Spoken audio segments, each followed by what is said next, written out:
So welcome everybody to the Module 4 webinar for Euclid, where we'll be talking about interaction with linked data. Today we have a guest presenter for half the presentation, which is Michael from Fluid Ops. I'm just going to run through the introduction and then hand over to Michael, and then I will come back for the second half of the webinar as normal after a short break. So in terms of the motivating example that we use in Euclid, today's material fits here and here, sort of top-level presentation. So how do we present some of the results that we obtain using linked data to an audience, and how do we allow a degree of interaction with that in order to build a useful, compelling application? As a bit of a reminder where we've been so far, we're talking about the technologies that you could pull together to build some sort of data-driven portal in the music domain, and we introduced that idea back in Chapter 1. So far, Chapter 2 has rather concentrated right down at the data level of how we could do queries and updates over this kind of data. And then Chapter 3 got into how we could take other sources into linked data to bring them into those capabilities, how we could offer linked data out through RDFA interface, in the interface, through dumps, and also how we would register the data sets that we build in repositories. All of these are oriented really towards machine-readable data. So we might see something like here, RDF in XML, something that no human was ever destined to read. Here, cleaned up a little bit, the turtle syntax for RDF, which data experts can read, but by far you wouldn't want to present to an end user. Similarly, when we talked about querying in Chapter 2, here are a set of query results, Sparkle results in XML, and similarly for a certain audience, we might rather offer Sparkle results in JSON, so a front-end developer working in a scripting language, JavaScript or anything else that has a JSON library, might be happier with that, but there's still a good distance to go before we could present, albeit interesting data like this, to a user, and that's going to be the focus of today's webinar. So the first part today is going to concentrate on visualization techniques, which Michael will walk you through. As an overall example, we might start with some sort of search box entry point into a system.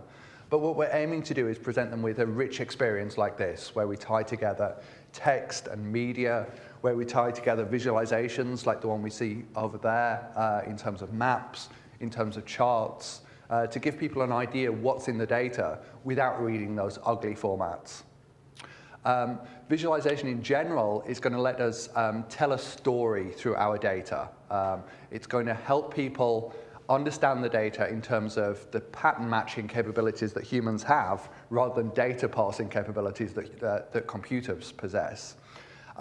It's also going to let us bring out certain characteristics in our data which might not be immediately obvious even with access to the raw data. So there's an example down here of patterns that we can bring out between data sets that appear very different but share certain things in common. So again, the agenda for today, first thing is visualization, then we'll talk in a little bit more depth about what search means in this space, and then we'll present some methods for linked data analysis that can feed visualization and feed user experience. So with that, for the first part, I'd pass over to Michael. Thank you, Barry. So welcome also from my side. As Barry already pointed out, I'm going to cover the part on linked data visualization. And when we talk about visualization or linked data visualization especially, we refer to graphical representations of a certain region of interest within a data set. Yeah. And this graphical representation or visualization we will have to choose according to the type of data that we want to visualize and, of course, according to the purpose that we want to achieve with our visualization. The process of visualizing data can be imagined as followed. Imagine at the very top you have the raw RDF data. From that raw data, you extract your region of interest. This may be done, for example, with the help of a Sparkle query. Given the extracted data, you apply certain forms of transformation such that in the end, some visualization tool can take the data and directly visualize it. And then, very importantly, we're not finished, but guided by the visualization that the user sees, he can then start really interacting with the data.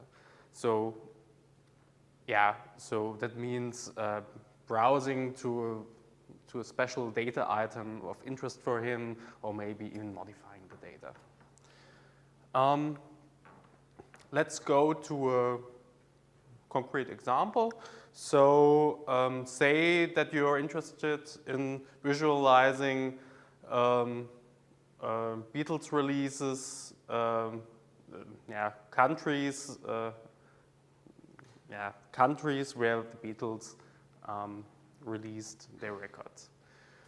We have our Music Brains dataset loaded in our Triple store, and with the help of a Sparkle query that may look like this, we extract a relevant region of interest from that dataset.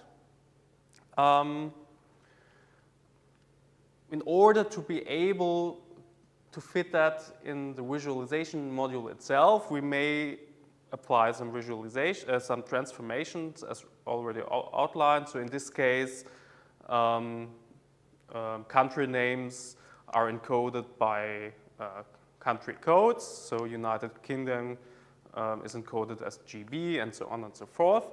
And in this example, this may be then a suitable input format for our visualization toolkit. Of course, we have to tell the visualization toolkit a little bit which one of these two columns is the country and which one is the number to be displayed. So there needs to be some additional information at this point. But once we have that, we can get something like this.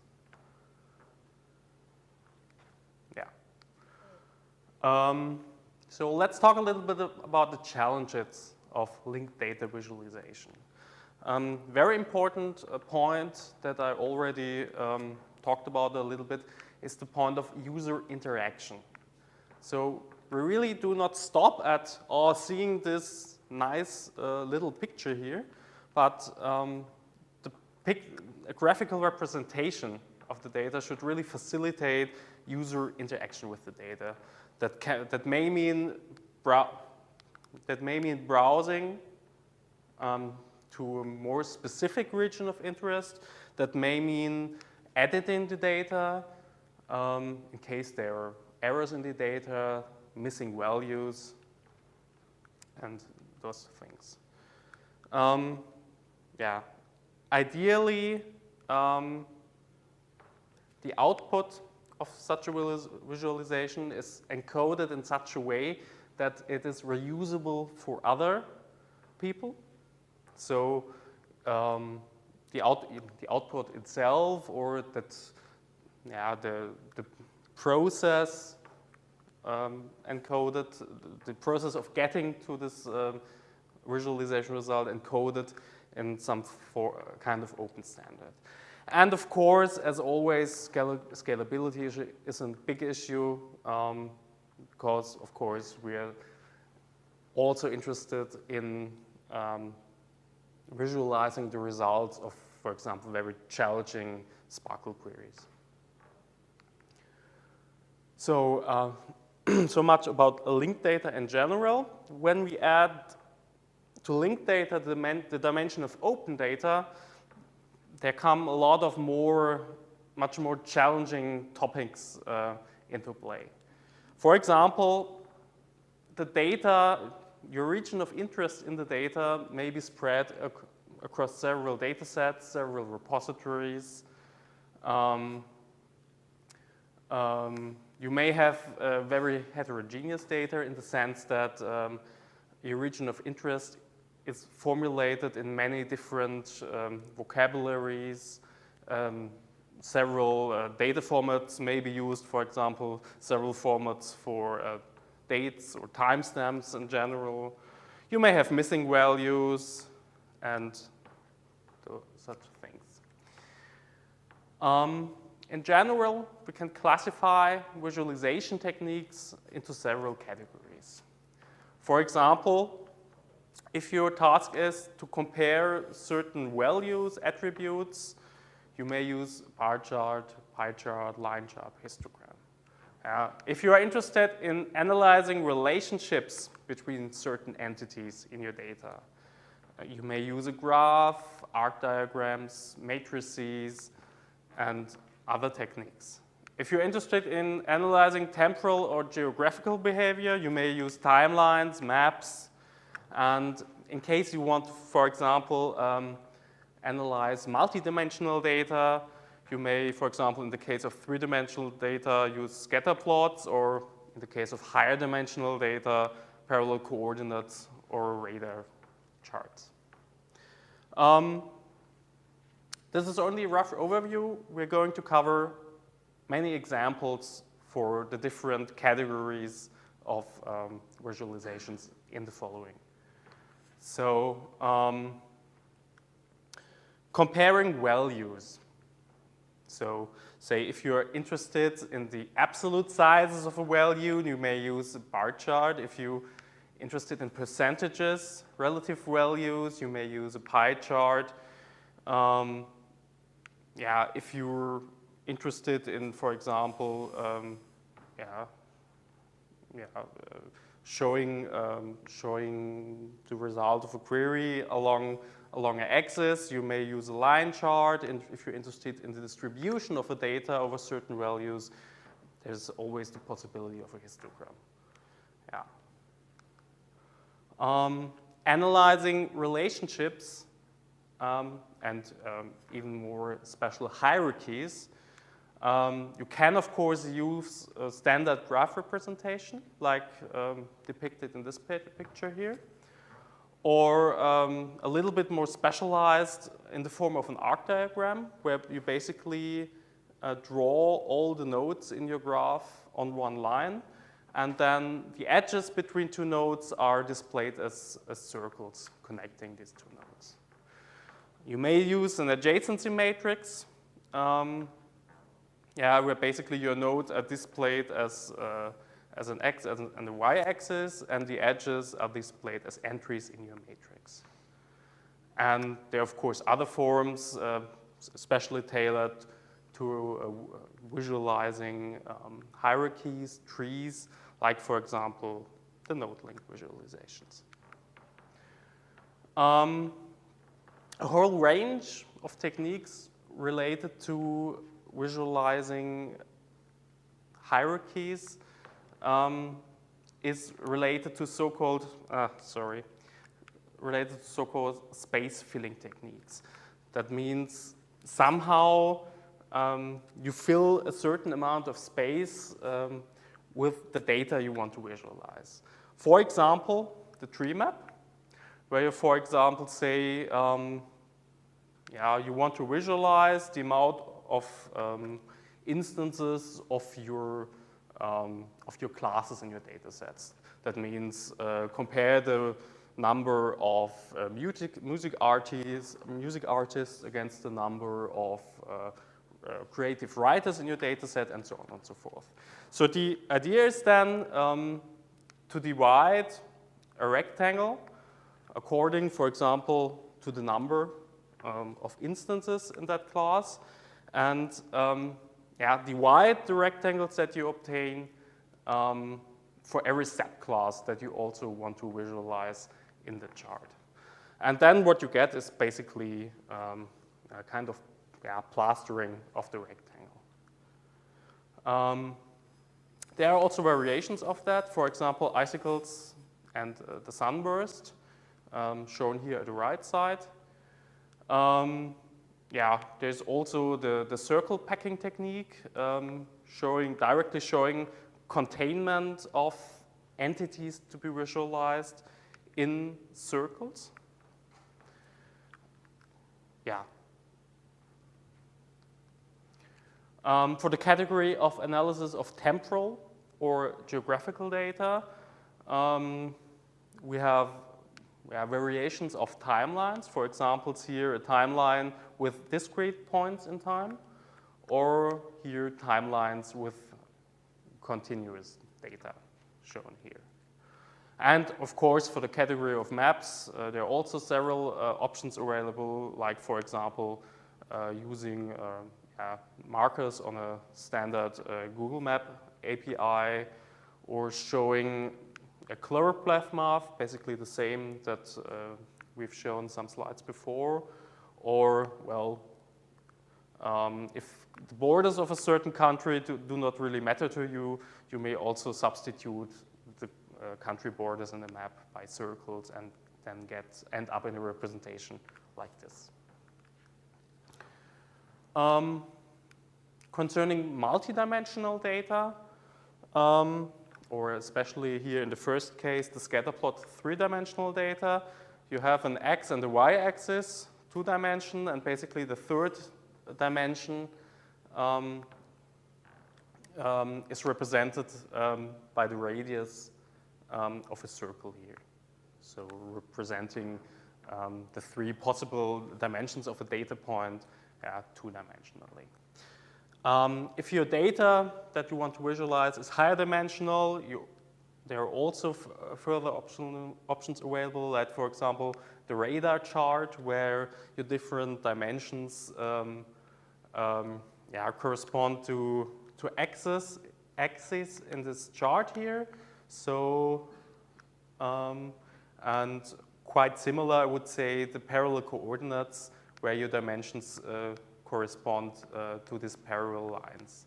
And then one point in your high dimensional space is then represented as a polyline connecting the appropriate values on the axis. So, basically to sum up, to finish the short overview about representation techniques, possibilities, we have a tag cloud here. For example, here on the left side, a tag cloud on DBpedia music genres, where the size, basically, of a music genre in this representation here corresponds to the number of entities found in the dataset for this genre. And there are many variations of tag clouds, one shown here on the right side. Just to give some examples.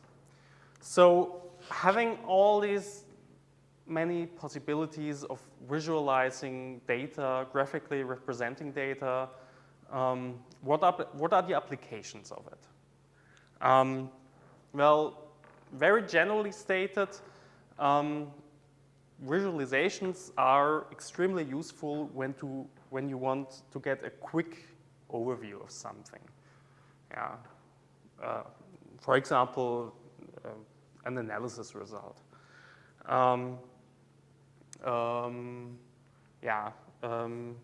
can, in a graphical, human beings can, when represented in the graphical form, much more easily analyze the data being there.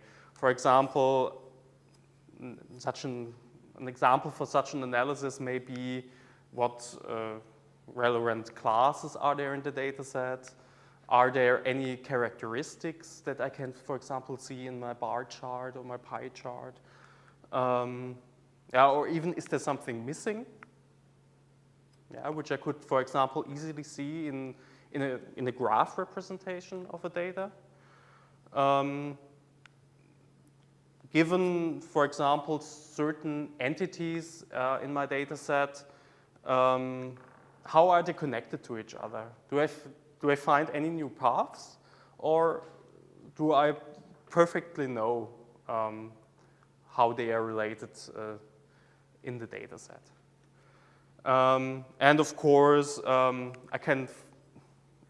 visualizations help to find errors or atypical values, which then can be corrected manually or, depending on your application, even in a semi-automatic way.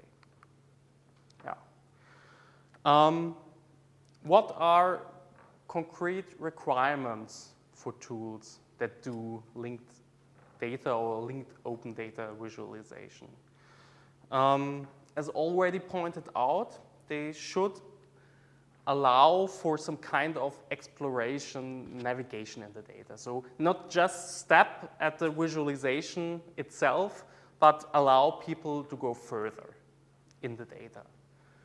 So navigate, explore through the data, exploit data structures that you have, allow for user interactions. So for example, if I have a large result table, allow the user to filter down to specific values and in certain sense allow him to narrow down his region of interest until he's really found what he needs. And of course, this should be really an interactive process. So big requirement on the user interface of a linked data visualization tool is definitely the interactive user interface. So there must be some responses to requests from the user. And ideally, a graphical representation should be publishable in some way. That may mean that I can publish the underlying data from which I generated the visualization, or ideally, I would be able to publish the visualization itself.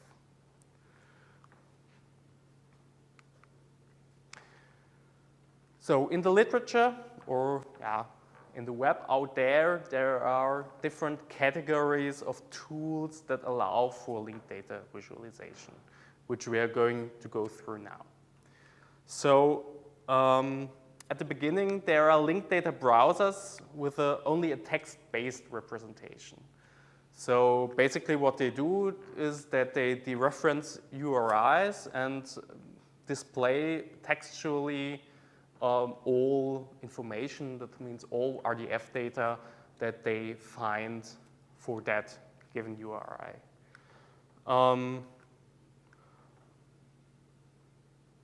They display adequately the text and also the images, so that means images are really recognized as images and not as a binary object. And well, their main purpose is that they kind of support this explorative process of going through the data. So being on the page for a certain entity, you can click on a data item of interest for you, go to the page for that entity, and kind of navigate through the data. But as already, as the name already says, this is limited to a text-based representation only. There's no real graphical analysis involved. Then there's a second category, linked data browsers and RDF browsers with some visualization options. So these are basically browsers which allow graphical representations to a certain degree. They are visualization toolkits, which basically extend the degree of visualization options that are available in the system. And the fourth category are the tools for sparkle visualizations, where basically you have all kinds of options available to graphically represent sparkle query results, and where you can really customize all visualizations according to a sparkle query.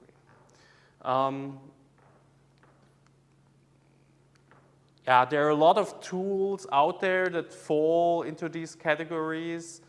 Of course, in this webinar here, we are only able to cover a few of them. So in the following, we are going to talk about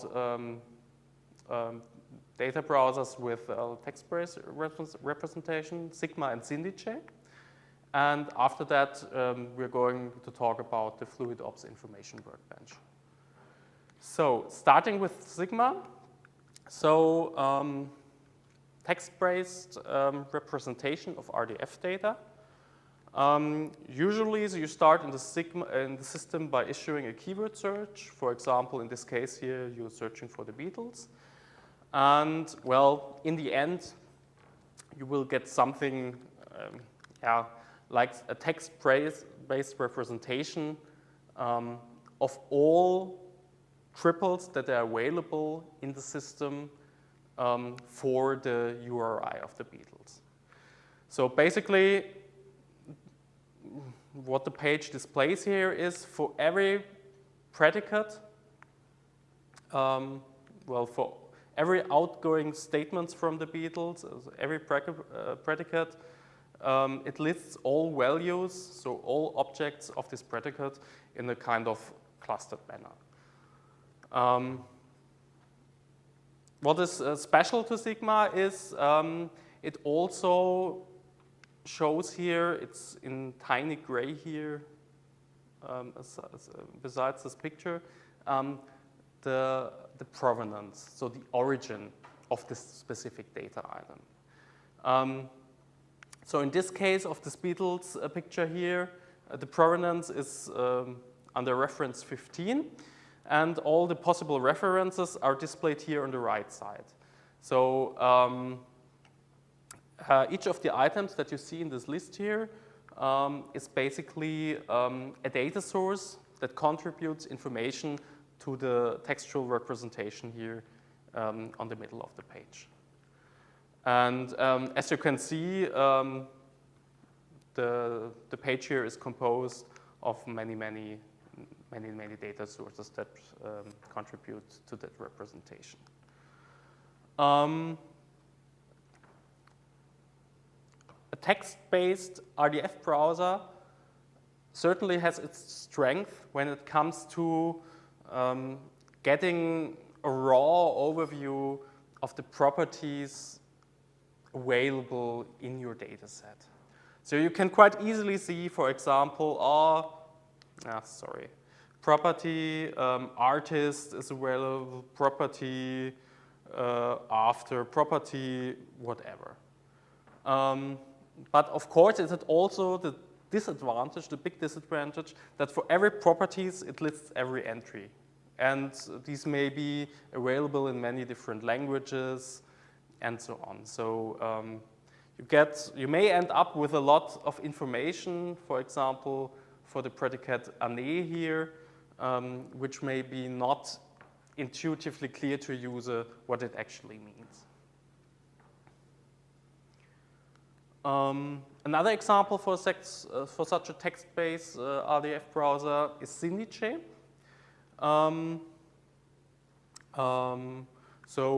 The general idea is pretty much the same. You may start using the system by issuing a keyword search.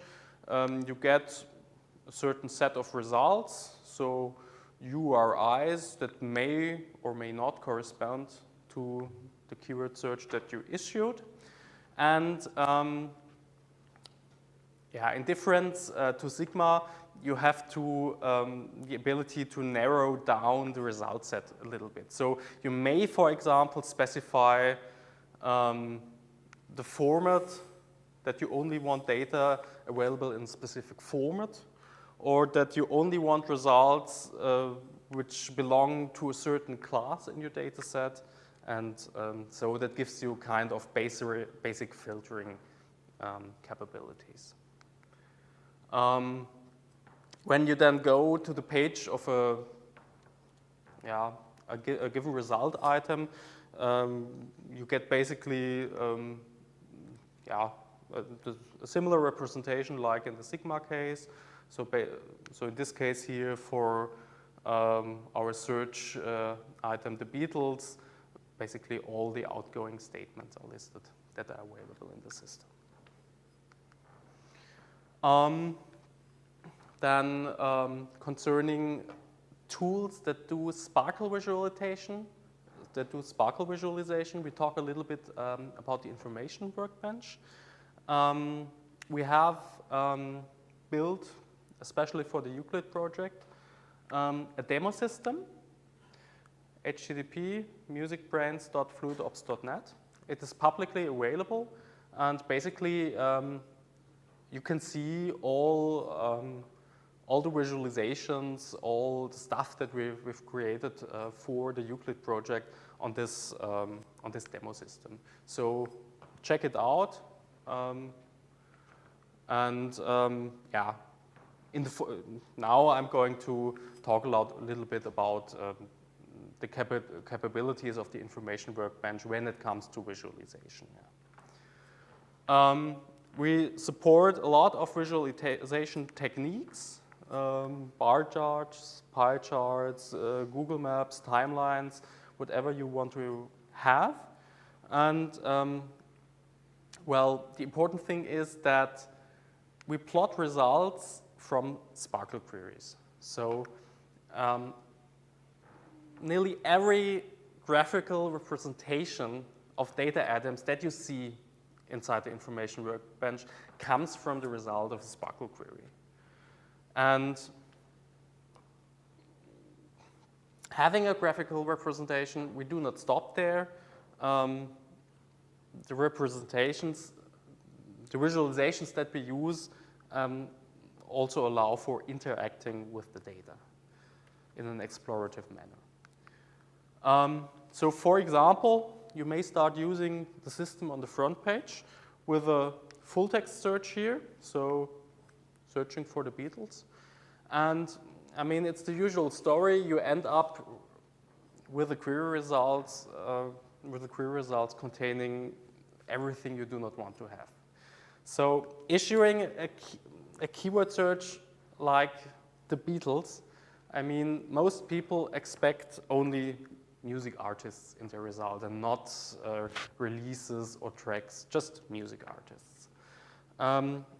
This is exactly the reason why we have, I mean, besides the full text search, also implemented an artist search where we really can be sure that we only get instances of music artists as result. And as you can see, the result in this case is quite small, so it's not thousands of results. It's quite an amount of results that you can really deal with. Yeah, we've also implemented even more structured search than searching only for artists. For example, the system has capabilities of searching for artists that are located in a specific country. And you could even extend this by searching for music artists from a certain country that have a band member of a certain name. So search in the system is highly configurable, but in the end, it's all Sparkle queries. So all of these queries are in the end translated to some Sparkle, which is then issued against the data store. So having searched for the Beatles, we go to their page, and yeah, basically at the top of the page you see certain mashups with web services. For example, mashups with Twitter, showing information about the Beatles on Twitter, a Google map with their country of origin, a mashup here with Last.fm data, and YouTube here. And going more down towards the bottom of the page, we also have, I would say, yeah, real visualizations. So for example, here we have a table showing Beatles releases, their number of tracks, and their total playtime in minutes. We have a Google map showing countries where their releases were published. We have a timeline with all their releases, and we have a bar chart of the most popular records. And to point this out once more, user interaction is very important. So for example, if we have this tech cloud showing all UK music artists and the number of releases, and we are interested in, for example, Eric Clapton here, we can directly click on that data item and then end up on Eric Clapton's page, where we can go on exploring the data set and, well, satisfy our information needs. So all these visualizations, these Sparkle visualizations that you see, are implemented as widgets. What they all do is they retrieve the specific region of interest in your data via some Sparkle query. Then the user has to select an appropriate visualization technique, maybe add some configuration parameters if it's necessary, and that's it. Then you have finished doing your visualization. So what does it look like? For example, we have a query like, give me the top 10 of Beatles releases according to the sum of their track durations in minutes. Then you have to translate that into a Sparkle query, something like this. And yeah, you get some result set. Yeah. Yeah, in the case of a simple table result, this works straightforward. There are no further configurations that you have to apply. But for example, if we want to have a bar chart, we must tell the system basically which is the x-axis and which is the y-axis. And there is, yeah, this so-called widget configuration, which you can write either by hand, or we also have UI support in the system to facilitate writing such a kind of expression. But what you basically can see is at the very top we specify the bar chart. Then here in this part we basically have the Sparkle query. And at the bottom you have further configuration options, like for example, we say which of the output variables from the query gets on the x-axis and which output variable gets on the y-axis. Then we specify additional things like the dimensions of the widgets. We may specify colors and so things. And well, the bottom line is that everything you have to do to get to this picture here is writing mostly a Spark query plus some configurations. And of course, using nearly the same configurations, you can easily get, for example, a line chart, pie chart, if that suits the specific needs of the visualization that you want to have. The system also has capabilities of suggesting a type of visualization. So for example, we've implemented this on the front page of our demonstrator, on the front page of musicbrains.fluidops.net.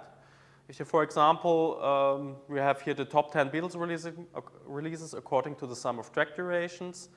And if you click on that widget auto-suggestion link here, what you will end up with is basically you get the query result as a table. Yeah, so nothing really happened here. But on the left side of the page, you have here all these visualization options that the system auto suggests for you. So for example, you can choose the bar chart here and end up with that kind of visualization, which is directly generated from you then. Yeah. So yeah, this is quite a powerful capability if you want to experiment with a little bit with different forms of visualizations. There are also other tools out there that do visualizations of linked data, or in this case, especially of linked open data, like, for example, LOT-Live or LOT visualization. So LOT-Live basically uses graph representations, where LOT visualizations, on the other hand, uses tree maps to display hierarchical information. In the webinar for chapter 3, for Euclid chapter 3, Barry talked about how this picture on the linked open data cloud was generated. So the bottom line is that this picture was generated by hand, and but there are also tools available which are able to create such a visualization of the LOD cloud automatically. For example, there is GEFIS, where you basically have the same kind of story. You have in the central part here, DBpedia, and going out from DBpedia, you have all these data sets there that are related to it. And like in the handcrafted picture, the size of a node here represents the size of a data set. There's also ProtoVis, also auto-generated. The main idea here is that the colors and the intensity of a node in the graph, so the color and intensity of a data set here, reflects user ratings related to the data set. So the more intense a node appears to you, the higher and the better ratings that data set got.